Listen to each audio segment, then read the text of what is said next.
Welcome back. Next styling method, अभी तक जो हम लिखे हैं उसमें केवल बेसिक स्टाइलिंग के बारे में बात किए हैं। अगर आपके पास कोड इंस्टॉल है तो उसमें आपको कुछ एक्सटेंशन इंस्टॉल करना होगा, CSS स्टाइलिंग आएगी और एक्सटेंशन इंस्टॉल करने का तरीका हम बता देते हैं, वो आप लोग कर लेंगे। यहाँ पर सेटिंग होता है, यहाँ सेटिंग में आना है और यहाँ पे मैनेज एक्सटेंशन होगा, ये एक्सटेंशंस में आना है और जिस लैंग्वेज में भी हम काम कर रहे हैं उसका एक्सटेंशन अवेलेबल होता है। तो हमारे कंप्यूटर में जो एक्सटेंशन ऑलरेडी इंस्टॉल्ड है, अगर हम उसकी बात करें तो हमने इंस्टॉल कर रखा है CSS इसेंशियल एक्सटेंशन। तो एक्सटेंशन नया इंस्टॉल कैसे करेंगे? तो एक्सटेंशन में जाना है और यहां पर सर्च करना है CSS इसेंशियल। अगर आपको सर्च करना है तो लिखना है CSS INTELLI, ऐसा ही लिखते हैं। CSS intelligence for CSS class name, HTML CSS support, ऐसा करके आ चुका है ना। हम जिसको चाहे इंस्टॉल पे क्लिक करके इंस्टॉल कर सकते हैं। जो ऑलरेडी हमें इंस्टॉल है जिसके कारण ये सारा काम कर रहा था इंटेलिजेंस, वो मैं बता देता हूं, जिसका नाम है CSS इसेंशियल। और एक और है CSS pick, PEEK, peek, HTML CSS support.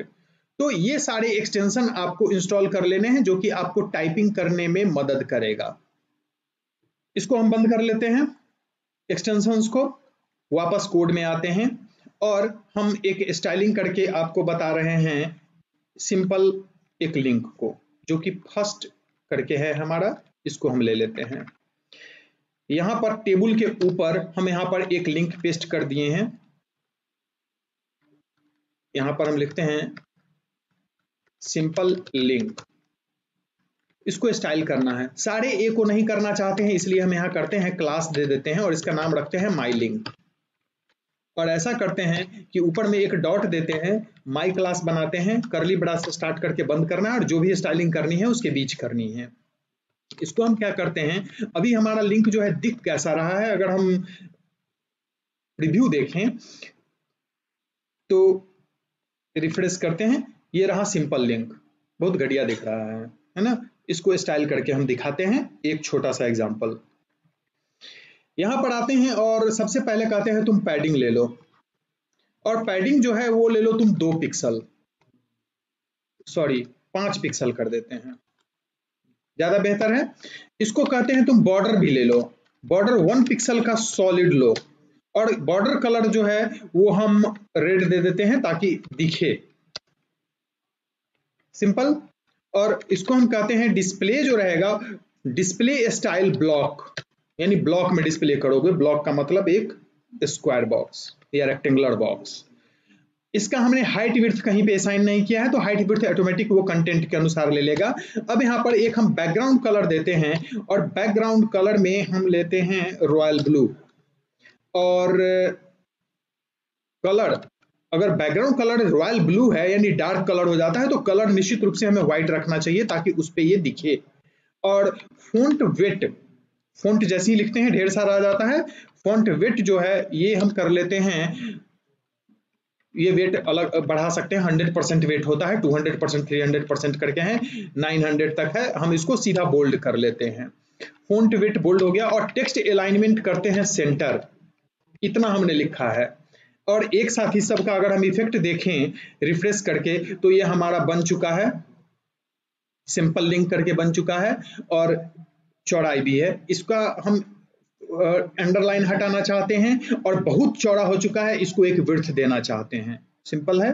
वापस आते हैं और यहाँ पे हम देते हैं टेक्स्ट डेकोरेशन जो हमारा रहेगा वो नन, डेकोरेशन नन, कोई डेकोरेशन नहीं चाहिए। और इसका विड्थ भी हम असाइन करना चाहते हैं। ध्यान रखना है विड्थ का इफेक्ट तभी लेगा जब डिस्प्ले ब्लॉक रहेगा, डिस्प्ले ब्लॉक नहीं रहेगा विड्थ का इफेक्ट नहीं लेगा। तो विड्थ इसका हम देते हैं 150 पिक्सल, ऐसा परसेंट में भी दे सकते हैं सेम वे में। तो 150 पिक्सल हम विड्थ रखे हैं। और फॉन्ट साइज, फॉन्ट साइज जो है हम जनरली लिखते हैं 14 पिक्सल, 16 पिक्सल, हम ऐसे भी दे सकते हैं 1.2 EM, 1.5 EM। इसका मतलब क्या होता है, जो डिफॉल्ट फॉन्ट उसका अभी है उसका 1.5 गुना 1.5 2 देंगे 2 गुना ऐसे चला जाएगा। अब हम आते हैं और इसका इफेक्ट देखते हैं, रिफ्रेश करते हैं। हम विड्थ लिए थे 150 पिक्सल, विड्थ है, सेंटर अलाइन है, बोल्ड है, लेकिन ये अब लिंक की तरह नहीं है, बटन की तरह दिख रहा है। वैसा होता कि इस पे कोई इफेक्ट होता तो ज्यादा अच्छा रहता। तो ऐसा करते हैं कि ये माई लिंक को हम कॉपी कर लेते हैं और इसी को एक बार और नीचे पेस्ट करते हैं और यहाँ पर एक चीज जोड़ते हैं, कॉलम देके होवर। ये यहाँ जो स्टाइलिंग लिखेंगे उसका इफेक्ट वो तभी लेगा जब उसके ऊपर माउस आएगा, अदरवाइज इफेक्ट नहीं लेगा। और सिंपली हम क्या करते हैं, बैकग्राउंड कलर को चेंज कर लेते हैं और बैकग्राउंड कलर हम डार्क ब्लू कर लेते हैं, ज्यादा बेहतर है। और कलर भी चेंज कर लेते हैं, कलर को हम येलो कर देते हैं। ऐसा डबल सेमीकोलन हो चुका। इसको एक बार पेज पे आते हैं और रिफ्रेश करते हैं, सिंपल दिख रहा है, लेकिन माउस जब ले जाएंगे तो ये इफेक्ट अब ले रहा है होवर पे। तो इसको लिखने का स्टाइल ये होता है, सिंपल। अब बात ये आती है कि हम इस पेज पे लिख रहे हैं, हमने जो स्टाइलिंग लिखा इस पेज पे लिखा, पेज का नाम है second.html। यहाँ कोई भी क्लास हम बनाए उसका इफेक्ट केवल और केवल इस पेज के लिए है, अदर पेज के लिए नहीं है। अगर हम चाहते हैं कि हम जो स्टाइल यहाँ बना रहे हैं वो किसी भी पेज पे काम कर जाए, तो हमें स्टाइल को इस पेज पे नहीं लिखना होगा, स्टाइल को अलग लिखना होगा। और स्टाइल लिखने के लिए हम एक नया फाइल बनाते हैं और उस फाइल को हम CSS फोल्डर के अंदर बना देते हैं। तो CSS फोल्डर पे यहाँ क्लिक करते हैं, जो कि पिछले दिन बनाए थे, और यहाँ पर न्यू फाइल पे क्लिक करते हैं और इसको नाम देते हैं style.css, नाम ही रख देते हैं, नाम ABC कुछ भी रख सकते हैं, एक्सटेंशन .css होना चाहिए, ये ध्यान रखना है। और सिंपली जो अभी तक हम लिखे थे सेकेंड HTML पेज पर, उसको एज इट इज कॉपी कर ले, यहां से लेकर जो भी है इसको पूरा का पूरा स्टाइल के अंदर जो है, स्टाइल को छोड़ देते हैं और पूरा का पूरा यहां से हम कट कर लिए। अब यहाँ कुछ नहीं है, स्टाइल शुरू हुआ है, स्टाइल बंद हुआ है। इसको हम स्टाइल CSS के अंदर एज इट इज पेस्ट करेंगे। यहाँ स्टाइल इक्वल टू लिखने की जरूरत नहीं है, कारण कि ये ऑलरेडी .css एक्सटेंशन है यहाँ दिया हुआ, तो यहाँ लिखने की जरूरत नहीं पड़ेगी। इसको अलाइन कर लेते हैं, थोड़ा सा पीछे खींच लिए हैं, अब सही है। लेकिन उस पेज का इफेक्ट यहाँ लेगा कैसे, तो उसके लिए एक लाइन लिखना होगा, और ये लाइन, इस लाइन की अब आवश्यकता नहीं रह गई है, हम बैकवर्ड कंपेटेबिलिटी के लिए इसको छोड़ दे रहे हैं, ताकि आपको सुविधा हो कि कैसे लिखते हैं इनलाइन स्टाइलिंग। और यहाँ पर एक लाइन ऐड करते हैं, लिखेंगे link relation style sheet, link relation style sheet href equal to file का नाम क्या है, style.css, जो कि CSS फोल्डर के अंदर है। तो CSS/style.css ऐसे लिखना है और इसको बंद कर देना है। Link relation style sheet href equal to उस फाइल का नाम जिसको कि हम इंक्लूड करना चाहते हैं। तो सिंपली हमको क्या करना होगा, इस पेज को, सिंपली इस लाइन को जहां जहां हम पेस्ट कर देंगे वहां वहां वो इफेक्ट हम ले सकते हैं, जो कि स्टाइल में मेरे है। तो जनरली जब हम कोई प्रोजेक्ट नया शुरू करते हैं तो एक प्रोजेक्ट में जनरली एक या दो ही स्टाइल सीट पेज बनाते हैं और वो सब पे यूज करते हैं, जितना भी पेज वहां है। सिंपली इस लाइन को पेस्ट करना होता है। पहले तो इफेक्ट देखें, कोई चेंज नहीं है, जबकि हम सारा स्टाइल इस पेज से हटा चुके थे, है ना। अगर हम आते हैं दूसरे पेज पे और इस सिंपल लिंक हमारा ऑलरेडी काम कर रहा है, इस पेज पे वो स्टाइलिंग नहीं है, ऐसा पता कैसे चलेगा?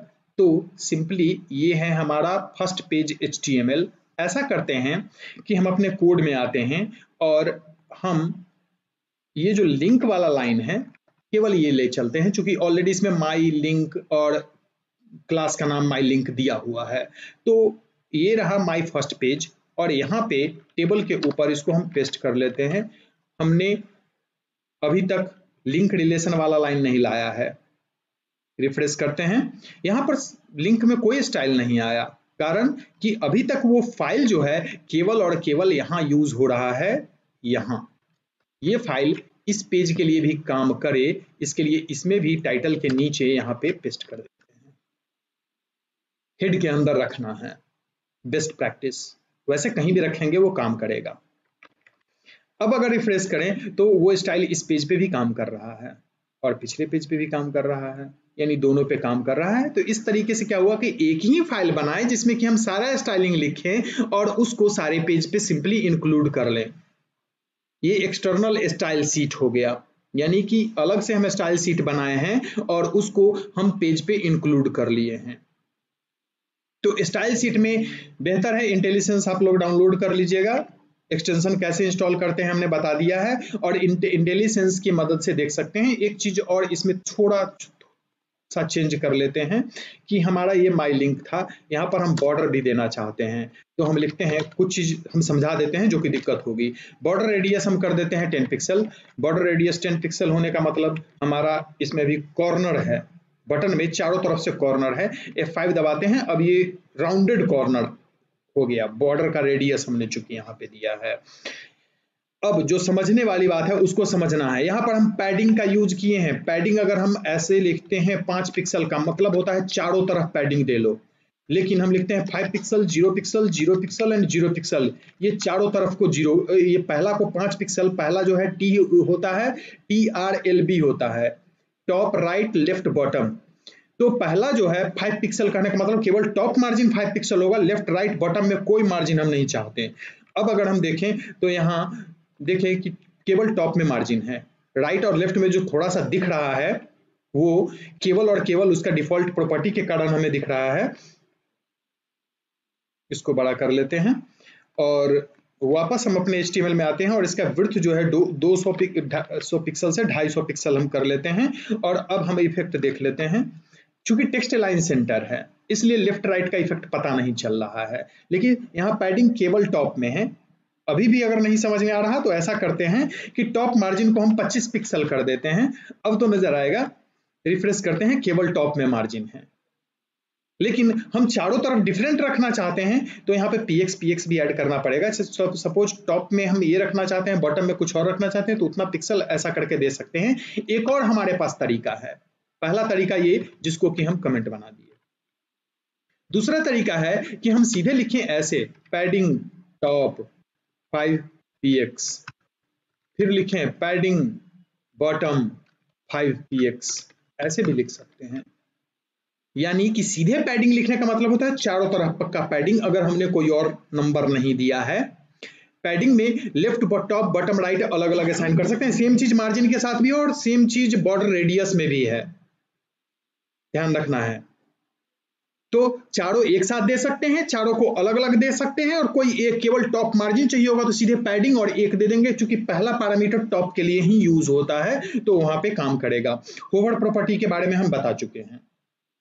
सिंपल, किसी भी कंट्रोल का हाइट और विड्थ यहां से भी असाइन कर सकते हैं। टेबल को भी यहां से हम डिजाइन कर सकते हैं। टेबल में वहां भी हम हाइट विड्थ देके बता चुके हैं, पैडिंग वगैरह डाल के बता चुके हैं। तो वो प्रॉपर्टीज था, और ये हमारा स्टाइल शीट है।